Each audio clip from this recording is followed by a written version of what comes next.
হযরত ইমাম হুসাইন রাদিয়াল্লাহু তাআলা কারবালার যেদিন শহীদ হয়ে যাবা শুক্রবার 10ই মুহররম ফজরের নামাজ পড়িয়া তান বিবিরে খান্দাটা ডাকার বাদে জিজ্ঞাসা যে আমার উপরে কোনো বিষয়ে কষ্ট আছে বলে না, সত্যি করে কো আমার উপরে কোনো বিষয়ে কোনো কষ্ট বলে জি না।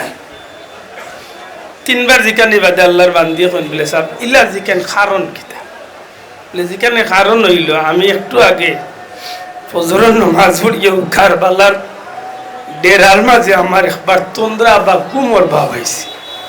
আর ওই সময় আমি চাইয়া দেখি মদিনা রহমতুল্লিল আলামিন আমার নানা জান কারবালা তশরিফ আর নবীজিরে দেখি আমি বড় খুশি হইলাম। লগে দেখি আমার মা ফাতেমা, আমার বাবা আলী। আল্লাহর হাবিবরে দেখি আমি বড় খুশি হইলাম।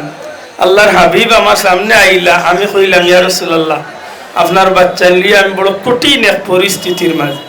আল্লাহর হাবিবে আমার বড় সান্ত্বনা দিয়া কইলা ও ইমাম হুসাইন তুমি কোনো কষ্ট নিও না, তোমার জীবনের শেষ প্রান্তে তুমি আইছো। কিছু সময় বাদে এই জমিনের মাঝে মানুষের জুমার নামাজ আদায় করব আর ইয়াজিদ বাহিনী কারবালাত তোমার শহীদ করে লাগবে। ও বিবি তুমি আমার খুশি মনে বিদায় দাও। আমার বিশ্বাস আমি যে 3 দিন ধরে রোজা রাখিয়া আছি, আল্লাহর হাবিবে আমার লাগি জান্নাতি ইফতার লিয়ে অপেক্ষা করতে আছে।